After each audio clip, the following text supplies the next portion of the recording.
Olá pessoal, tudo bem? Eu sou o professor Tiago e nessa aula eu quero falar com vocês sobre intervalos. Bom, vamos lá. O que são os intervalos? Os intervalos são subconjuntos dos números reais, mas eles não são subconjuntos quaisquer, eles são subconjuntos que você obtém da seguinte maneira. Você escolhe dois valores A e B, com A menor que B em geral, e você considera todos aqueles pontos que estão entre A e B. Assim que você obtém o intervalo. Esses valores A e B que você fixa e vai delimitar o intervalo, né? Porque você vai tomar todos os pontos que estão entre esses dois valores. Então, esses dois valores A e B estão delimitando o intervalo. Eles são chamados de extremos do intervalo. E quando você está considerando o intervalo, pode ser que esses extremos pertençam ou não pertençam ao intervalo, conforme a gente vai ver. Bom, então, vamos lá. Como que a gente escreve o intervalo, né? O intervalo, a gente denota ele da seguinte maneira. Então, o intervalo A e B. A gente usa aqui o colchete, né? E coloca o A, vírgula B aqui no meio para denotar que isso aqui é um intervalo com extremos A e B. Matematicamente, quem que é o intervalo, né? Esse subconjunto dos reais? Eles vão ser todos aqueles x reais, tais que o x é maior ou igual a A e menor ou igual a B. Então, isso aqui é como a gente descreve aqui esse intervalo AB.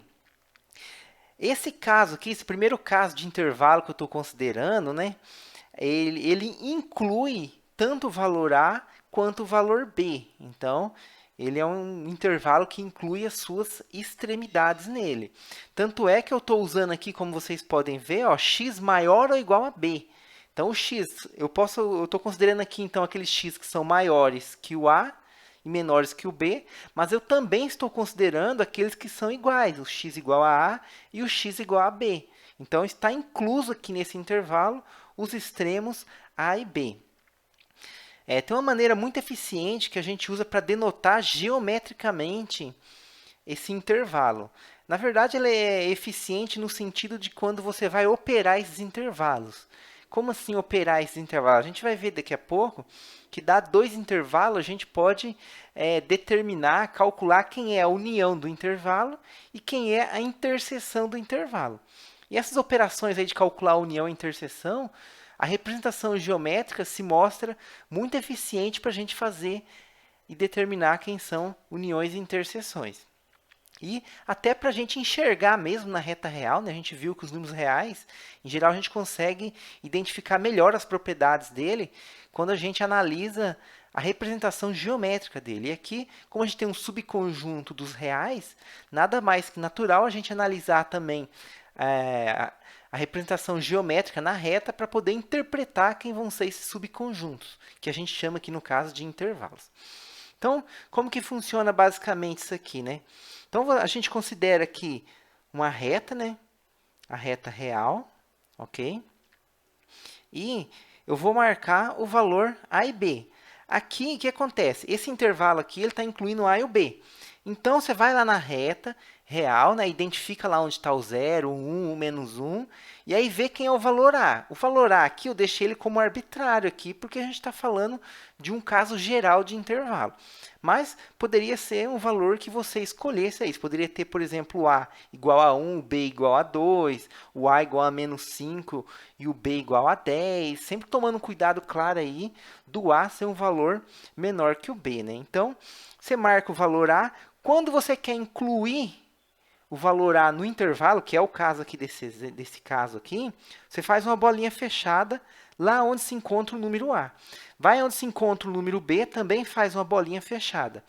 E como o intervalo é nada mais que a reunião de todos os pontos que estão entre o A e o B, o que acaba acontecendo então? Você tem o intervalo composto por todos os pontos que está entre A e B, que geometricamente a gente representa dessa forma aqui, para indicar que a gente está considerando todos os pontos que estão entre A e entre B. Ok? Nesse caso específico aqui, como o intervalo inclui as duas extremidades, tanto a extremidade A quanto a extremidade B, ele é um caso especial de intervalo e ele recebe um nome especial. Nesse caso aqui, esse intervalo é chamado de intervalo fechado. Intervalo fechado. Justamente porque ele está incluindo aí a extremidade A e também a extremidade B. Ok? Uma característica, então, que a gente acaba obtendo, né, por considerar no intervalo todos os pontos que estão entre dois extremos, acaba que esse subconjunto intervalo ele não pode ter buracos. Então, você não pode ter, por exemplo, um subconjunto que no meio tem um ponto ali que não está no conjunto, justamente porque ser intervalo é você considerar todos os pontos entre os extremos. Então, a gente diz aí que os intervalos são subconjuntos sem buracos, ou seja, não tem entre os extremos ali pontos que eventualmente não estariam no conjunto intervalo. Bom, o outro caso clássico de intervalo aí que a gente tem é esse daqui, né? Intervalo A e B. Veja que agora eu vou fazer denotação com parênteses ao invés de colchete. E o que eu quero dizer isso? Que nesse intervalo aqui vão ser também todos os pontos que estão entre A e B, porém eu não vou considerar no intervalo as extremidades A e B. Então, isso aqui agora vai ser todos os x que estão nos reais, tais que x agora é maior que A, ou seja, não tem o caso aqui x igual a A, porque eu estou, de fato, considerando A fora do intervalo. E mesma coisa com o B, x menor que B. Novamente, porque eu não estou considerando aqui o B no intervalo. Então, é só x maior que A e x menor que B. Okay? Geometricamente, como que a gente representa esse intervalo aqui? Né? Então, a gente faz aqui a nossa reta aqui. Agora, quando você quer representar geometricamente, você não quer incluir um extremo, ou no caso aqui os dois extremos, o que você faz? Vai lá na reta, acha onde está o ponto A, está o ponto A aqui. Como você não quer incluir o ponto A agora, então ao invés de fazer uma bolinha fechada igual a gente fez no caso anterior, a gente faz uma bolinha aberta, para denotar que a gente não está considerando aquele ponto como fazendo parte do intervalo. E o B é a mesma coisa, vai lá onde se encontra o B e faz uma bolinha aberta. E considera aqui todos os pontos que estão entre o valor A e entre o valor B. Vou dar uma escorregada aqui. Então, a gente considera aqui todos os pontos que estão entre A e entre A e B, né? Então, essa aqui é a notação geométrica, né, para descrever o intervalo AB. Assim como no caso ali de cima, a gente tinha um nome especial para o intervalo fechado, por incluir os dois extremos, aqui a gente também tem um nome especial para esse intervalo, pelo fato dele não incluir nenhum dos dois extremos, né? Então, nesse caso aqui, a gente chama de intervalo aberto, ou seja, a gente não inclui nenhum dos dois extremos, ok, pessoal? Então, quando você não inclui nenhum dos dois extremos, intervalo aberto. A gente pode ter outro caso aqui agora de intervalo, em que você pode incluir um extremo e deixar o outro de fora. E vice-versa, você pode incluir o outro e deixar um de fora. Então, você pode considerar esses intervalos aqui. Por exemplo, você pode pegar um intervalo aqui, o intervalo que não inclui o A e inclui o B, que vão ser todos aqueles x que estão nos reais, tais que x é maior que A, maior porque eu não incluo o A, mas como eu incluo o B, então o x vai ter que ser menor ou igual a B, que agora eu estou incluindo o B. Então, a gente tem esse intervalo aqui. Quando for representar geometricamente, né, o que acontece aqui agora, então? O A não está incluso, vai lá onde está a posição A, faz a bolinha aberta. O B agora está incluso, vai lá onde está a posição B. E, como você está incluindo o B, você faz a bolinha fechada. E você considera aqui todos os pontos, então, que estão entre A e B. É assim que você representa. Da mesma forma, você pode ter o quê? O intervalo agora, A e B, só que você pode considerar o A, então você coloca um colchete aqui no A e coloca um parênteses no B para não considerar o b. E aí você só vai inverter aqui, né? Vai ser x maior ou igual a e x menor que b. Vai ser bolinha fechada no a e bolinha fechada no b. Esses intervalos aqui, eles não recebem um nome igual, tem intervalo aberto e intervalo fechado, né? O máximo que você pode falar aqui é o quê? Esse intervalo, você pode falar que ele é aberto à direita, no caso aqui B, fechado à direita, aberto à esquerda. Mas toma cuidado, né? Falar intervalo aberto só quando não tem nenhuma das duas extremidades, e falar intervalo fechado é apenas quando tem as duas extremidades, né? Muito bem. Um outro tipo de intervalo que aparece também bastante aí, que vocês vão cansar de ver mais para frente aí, é os intervalos semi-infinitos ou intervalos infinitos, né? Quais são esses intervalos? Intervalos da forma que você, por exemplo, não vai ter o A ou o B, só tem apenas uma extremidade e a outra está livre, vai até o menos infinito ou até o mais infinito. Ou seja, eu estou falando nesses intervalos aqui. Ó. Você pode ter um intervalo do tipo menos infinito até B, que vão ser todos os x pertencentes aos reais, tais que x é menor que b. Veja que só tem uma restrição agora, o x ser menor que b. Então, o x pode ser o quê? Ele pode ser qualquer valor, desde que ele seja menor que o b, né? Então, você só marca a posição b, como você não está incluindo b, se for uma bolinha aberta, e considera todos os pontos que estão à esquerda de b. Então, você não tem uma delimitação inferior aqui para o intervalo, né? Você considera todos os pontos, aí a gente chama de menos infinito e b. E por padrão, toda vez que você está com o intervalo onde a extremidade é menos ou mais infinito, a gente coloca sempre o parênteses aqui, tá? Sempre o parênteses. A gente não usa o colchete quando está com menos ou mais infinito. Você também pode ter intervalo da outra forma, né? Ao invés de ser menos infinito b, você pode ter, por exemplo, aqui o a e o mais infinito. Que isso aqui vão ser todos os x que estão nos reais, tais que x é maior ou igual a a. Então, só tem uma limitação, que no caso aqui é inferior. O intervalo está livre do lado direito, né, para o infinito. Né? Então, se a gente fosse representar aqui, a gente precisaria apenas marcar aqui o valor A, né? Então, como o A está incluso aqui nesse intervalo, né? Então a gente marca aqui um ponto com a bolinha fechada para representar que está incluso o A. E selecionaria aqui, então, todos os pontos que estão à direita. Okay?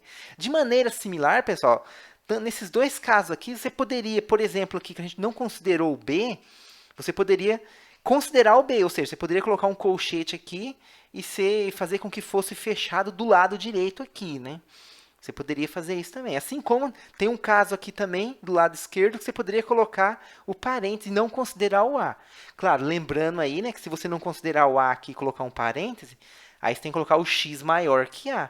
E se você passar a considerar o B aqui no caso de cima, aí você tem que colocar aqui um x menor ou igual a B, porque você vai estar considerando aquele valor no intervalo. Então, quando você for escrever dessa maneira aqui, tome esse cuidado aí de analisar o menor ou o maior igual, conforme for o caso aí. Okay? E por fim, a gente tem esse intervalo aqui também, né?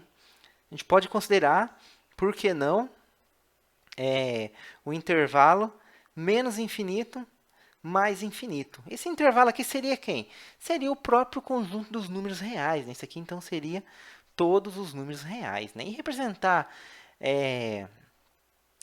algebricamente isso aqui, nada mais seria do que você simplesmente marcar aqui selecionar toda a reta, né, para indicar isso aqui. Então, você representaria dessa forma aqui, o conjunto de todos os números reais. Né? Alguns exemplos aqui, por exemplo, eu fiz com A e B para ilustrar os casos gerais que a gente tem de cada classe, né, cada tipo de intervalo, né? Você poderia ter, por exemplo, aqui, fazendo um exemplo mais concreto, né? Você poderia ter, por exemplo, o intervalo menos 1 e raiz de 2. Quem que seria isso aqui? Seria o conjunto de todos os x que está nos reais, tais que x é maior ou igual a menos 1, né? Porque está fechado aqui no menos 1, e menor que raiz de 2, porque está aberto aqui no raiz de 2. Ok?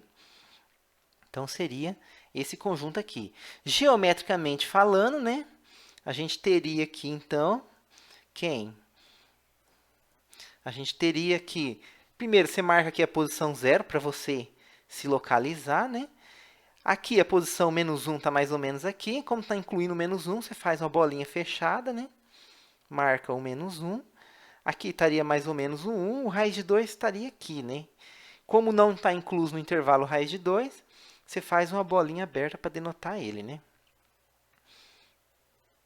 E o intervalo, geometricamente falando, então, seria todos os pontos que estão entre menos 1 e raiz de 2, aqui dessa forma.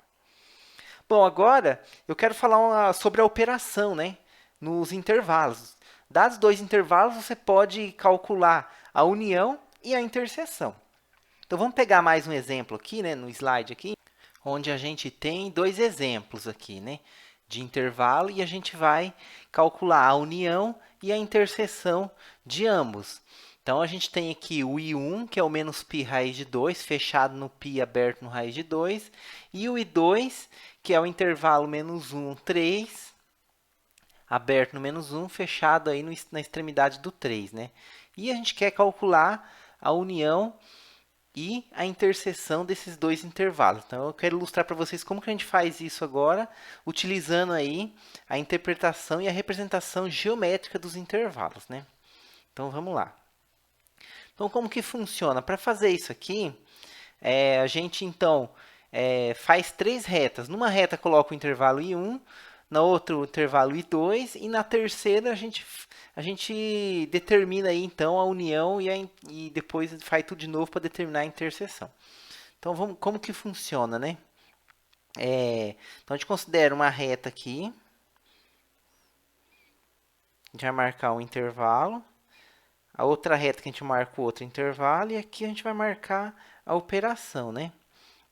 Então, ó, o primeiro intervalo aqui, a gente vai marcar o intervalo I1. Aqui o I2. E aqui, a princípio, o I1 unido com o I2. Então, o I1, uma coisa importante aqui, quando a gente vai fazer união ou interseção usando essa representação geométrica, a gente precisa que as três retas estejam alinhadas. O que isso significa? Que o ponto zero das três estejam alinhados aqui, na mesma posição. Que a gente meio que compara uma reta com a outra. Então, é importante esse alinhamento aqui. No primeiro intervalo, a gente marca o intervalo I1. Né? O intervalo I1, eu vou escrever ele aqui, ele é o intervalo menos π, fechado no π, e aberto no raiz de 2 aqui. Então, mais ou menos aqui na posição do menos π, né? A gente faz a bolinha fechada, porque está fechado no π. E aqui a gente vai ter o raiz de 2, né? Então, aqui a gente tem o raiz de 2. Aqui a gente tem o π. E a gente marca, então, todos esses pontos que estão aqui. Aqui a gente vai marcar o I2, né? O I2 é o intervalo menos 1 e 3, aberto no menos 1, fechado no 3. Então, aqui no menos 1 tem bolinha aberta. Aqui no 3 a gente tem a bolinha fechada e a gente marca todos os elementos, né? Então, aqui está o menos 1, aqui está o 3. Ok? O que é fazer a união? A união nada mais é que você juntar os dois intervalos. Você vai juntar os dois. Então, você vai juntar os pontos que estão aqui entre o menos π e o raiz de 2 com os pontos que estão entre menos 1 e 3. Quando você fizer isso, o que vai acontecer, né? Quando você juntar, é como se você estivesse colando uma reta na outra aqui, né? Então, você vai ter fechado aqui no 3, você vai ter fechado aqui no menos π, e vai ter todos os pontos aqui selecionados, né? Entre o menos π e o valor 3. Então, esse aqui é o resultado da união de I1 com I2, né? Ou seja, I1 unido com I2 serão todos os x reais, tais que o x é maior ou igual a menos π e menor ou igual ao valor 3. Então, isso aqui é o resultado da união. Então, por isso que é importante, pessoal, a reta estarem alinhadas, as três retas estarem alinhadas, o zero. Porque senão pode dar diferença aqui se as retas não estiverem alinhadas, né? Você precisa exatamente do alinhamento para os pontos bater aqui certinho, ok? E quando você faz a união, você junta aqueles pontos com esses pontos, você tem todos esses pontos aqui, ok? Fazer a interseção agora, né? Como que funciona a interseção? Então, de novo, né? Vamos fazer aqui as 3 retas, né? Vamos fazer a reta certinha aqui.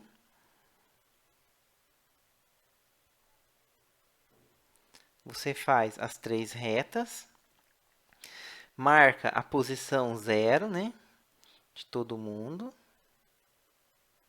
O 0 alinhado, né? O 0 alinhado. Marca o primeiro intervalo, né? Que é fechado aqui no menos π. Menos π. Aberto aqui no raiz de 2. Então, você tem aqui o primeiro intervalo, que é o intervalo I1. Depois, o menos 1 até o 3, mesma coisa. Seleciona e marca aqui o intervalo. Então, aqui você tem o I2. E aqui a gente quer representar agora o I1 interseção com o I2, né? E fazer isso é o quê? Nada mais é que a gente juntar, né? A gente agora tem que analisar o quê? Não é juntar, né? Juntar é no caso da união. Aqui a gente tem que analisar os pontos que estão em ambas as retas. Então, tem que analisar o ponto que está aqui na primeira reta com os pontos que também estão. Onde a gente tem ponto em comum? Isso é você determinar a interseção, é encontrar os pontos em comum. Então, a gente vê o quê? Que nessa parte aqui, a gente tem ponto em comum, e aqui a gente também tem ponto em comum, né? Então, a gente marca aqui uma reta vertical aqui, na posição menos 1, né? Agora aqui, veja que nessa reta o menos 1 está incluído. Nessa reta, o menos 1 não está incluído, porque a bolinha está aberta. E na interseção, o ponto tem que estar nas duas retas. Então, embora aqui no menos 1, na primeira reta, você tenha o menos 1 aqui no intervalo, aqui você não tem. Então, aqui você também não vai ter. Okay? E aqui é a mesma coisa, aqui já acontece o contrário. Né? Aqui você tem o ponto raiz de 2 nesse intervalo, porém aqui não tem. E para estar na interseção, necessariamente precisa estar nos dois intervalos. Então, aqui a gente também não tem. Então, a gente vai ter a interseção como sendo todos os pontos que estiver aqui. Ó. Veja que o 0 está aqui, né? Entre o menos 1 e o raiz de 2. Então, 0 é um ponto que pertence ao intervalo menos 1, raiz de 2. Então, a gente conclui então que 1 interseção com I2 serão todos os x pertencente aos números reais, tais que o x é maior que menos 1 e menor que o raiz de 2. Então, isso aqui é uma maneira que você tem aí para determinar, de maneira simples, né, usando aí a representação geométrica, quem é a interseção do intervalo I1 com o intervalo I2. Ok, pessoal? Bom, o que eu queria falar com vocês era isso, então, e até uma próxima aula aí, ok?